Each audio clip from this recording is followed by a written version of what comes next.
ఇప్పుడు మీరు చూస్తున్నది తమిళనాడు రాష్ట్రంలోని శ్రీరంగంలో ఉన్నటువంటి శ్రీ రంగనాథ ఆలయం.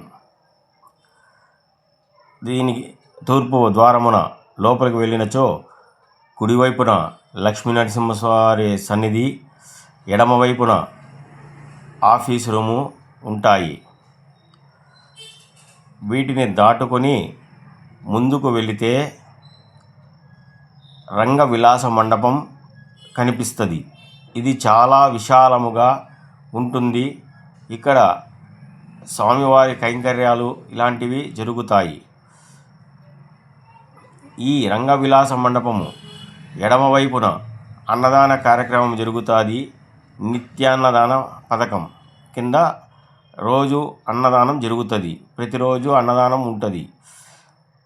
ఈ విలాస మండపము పైనకు వెళ్ళటకు వీలు కల్పించారు ఈ ఆలయం వారు. ఆ పైకి వెళ్ళుటకు మనము టికెట్ ధర మనిషికి 50 రూపాయలు చెల్లించవలెను. రంగ విలాస మండపంలోని మధ్యన ఉన్న మండపం చూడండి. ఈ రంగ విలాస మండపంను దాటుకుని 5వ ప్రాకారంలో అడుగు పెడితే అక్కడ ఎడమవైపున మీకు నటరాజువారి మందిరము, కుడివైపున శ్రీ రామానుజాచార్యుల వారి మందిరము కనిపిస్తాయి.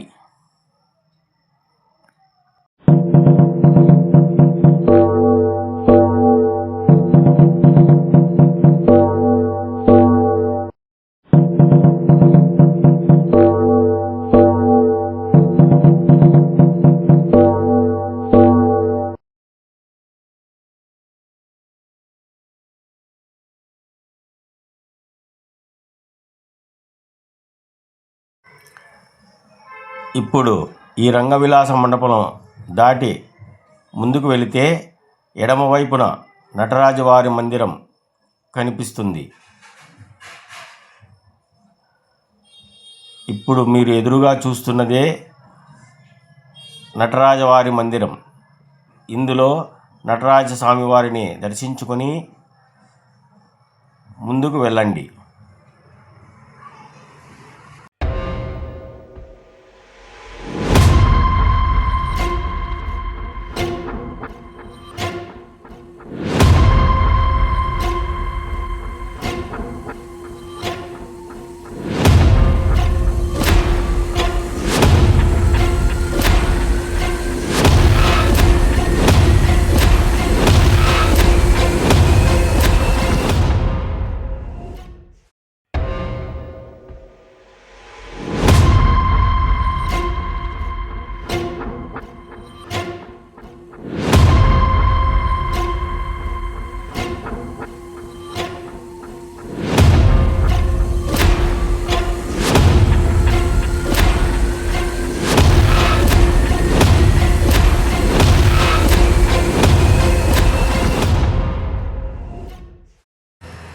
ఈ ఆలయం దాదాపుగా 7 ప్రాకారాల నుండి 10 ప్రాకారాల వరకు ఉండవచ్చు.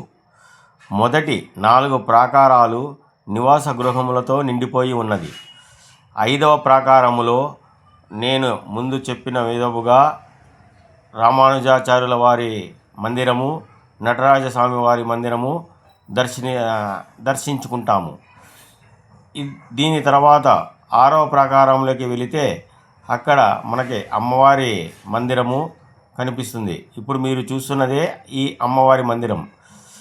ఈ అమ్మవారి మందిరాన్ని దాటి ముందుకు వెళితే వెంకటేశ్వర స్వామి మందిరం, సుబ్రహ్మణ్య స్వామి మందిరం, గణపతి మందిరం, లక్ష్మీ నరసింహస్వామి వారి మందిరం, ఇలా కోదండ స్వామి మందిరం, ఇలా మొదలగు ఎన్నో మందిరాలు మనకు కనిపిస్తాయి. అవన్నీ చూసుకుంటూ ముందుకు వెళితే 6వ ప్రాకారం నుంచి 7వ ప్రాకారంలోకి వెళతాము. ఆ 7వ ప్రాకారంలో మనము దేవుణ్ణి శ్రీ రంగనాథ స్వామి వారిని దర్శించుకుంటాము.